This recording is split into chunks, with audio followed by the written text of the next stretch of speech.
ตอนนี้ก็เริ่มขึ้นปูนแล้วป้าผมก็ขึ้นปูนข้างในนี่คือกันแหละพี่น้องเอ้ยเล่นข้างนอกมันฮ้อนฮ้อนอยู่ผู้เดียวเลยนี่เดี๋ยวสีมาปั่นจังหน่อยอีกชัก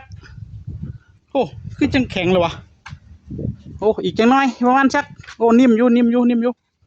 ประมาณสักโอ้นิ่มอยู่เป็นบ่ายโมงปุ่นปุ่นนี่คือจะบ่มีทีท่าว่าสิแข็งเลยปุ่นนี่โอ้คือนิ่มเถอะวะน่าสิประมาณจักหน่อยพี่น้องเอ้ยจักตอนไหนนึกว่ามันสิแข็งแล้วท่านได้แข็งอยู่ประมาณ2 ชั่วโมงอันนี้แหละ1 ชั่วโมงคุณพ่อก็ขึ้นในห้องพี่น้องเอ้ยห้องตัวปุ่นได้ขึ้นได้อยู่บ่หรือว่ามันท่านได้แข็งพึ่งจับเสียมบ่ตัวนั้นนะอ๋อขึ้นได้หมดแล้วอ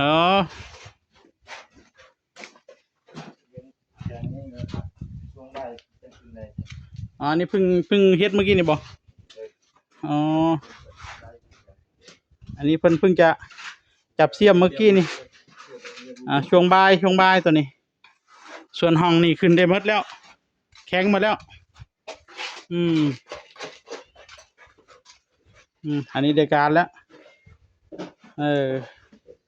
เดี๋ยวมาขึ้นปูนโอ้มื้อนี้เฮาแล้ว2 ห้องนี่ก็โอเคแล้วนะคุณพ่อเนาะเอา2 ห้องนี่ละมื้อนี้นะ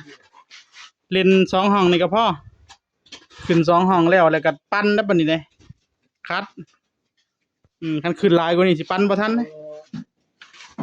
มันสิเมื่อยเอาเลยวันนี้เป้าหมาย2 ห้องนี่แหละทุกท่านเลยคันหลายกว่านี้มันสิเมื่อยเลย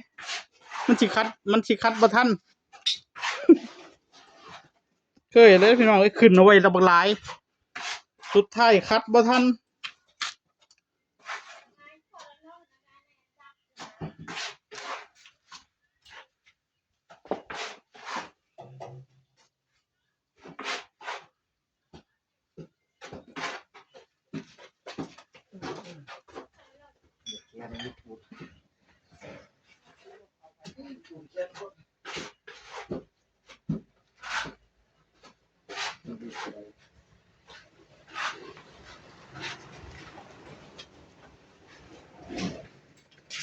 เหลืออีกกี่วันสำหรับ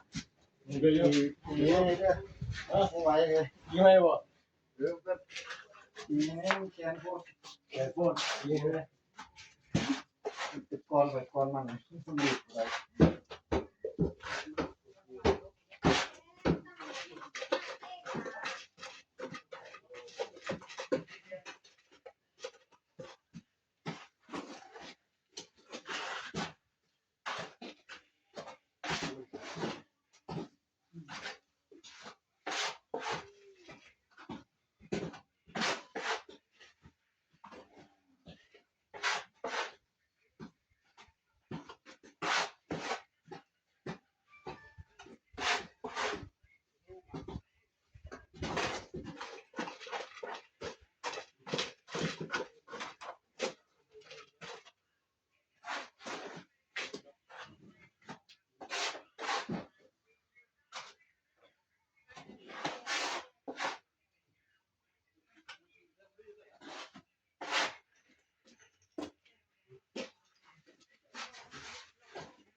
ดีบวกขึ้นเลยแล้วก็จะมา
แคนอยู่วะ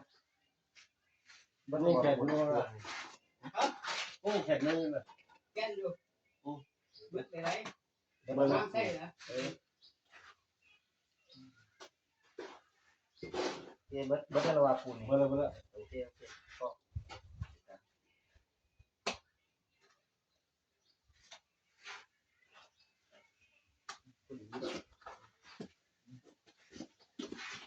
ต้องเกี่ยวน้ำมันแข็ง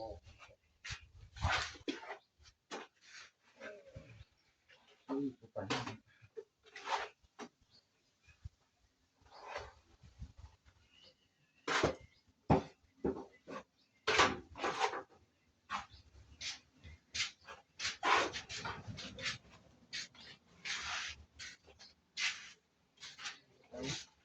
เราไปซิโก้เรา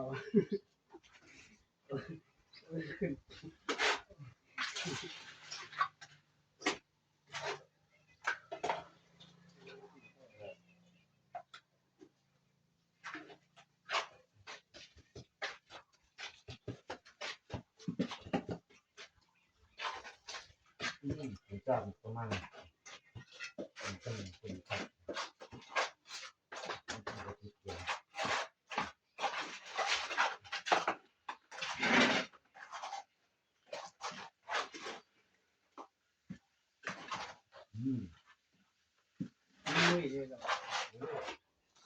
มันเริ่มตีบักจกแสดงว่าต้องแสดงว่าต้องใส่น้ำน้อย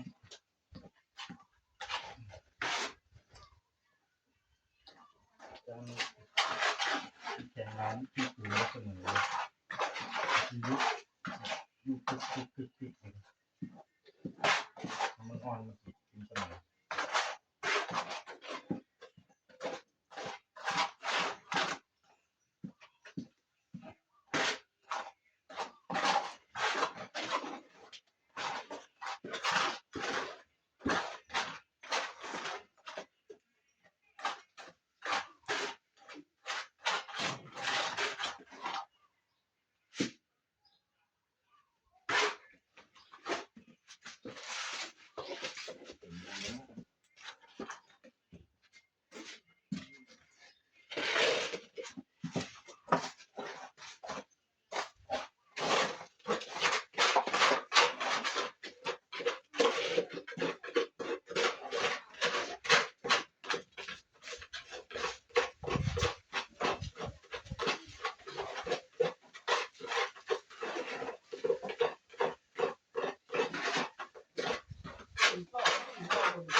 ได้ก็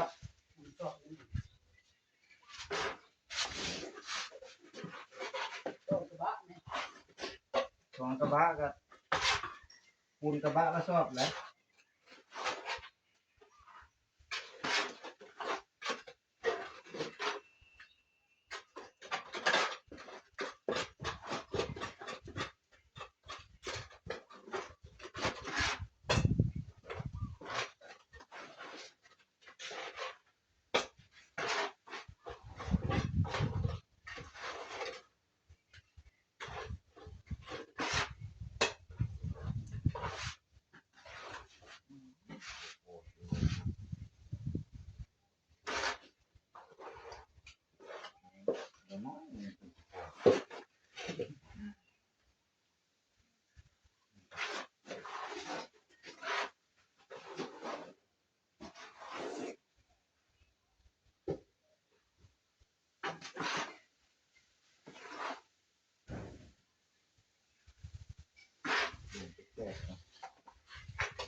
ลมเป็นแปลกลม ร่ม ลมเป็นแปลก นี่นี่จริงเลยห้อน ทุกคนที่ชอบลมนี่ นี่หรือว่าลมแรงต้องพักผ่อน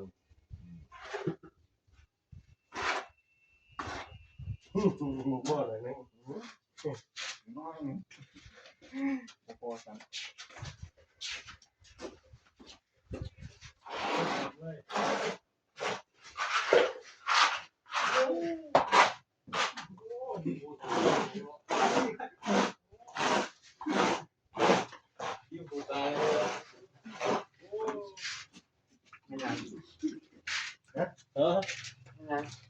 ปูนเฮ้ผมก็ดีประตูตายเนาะ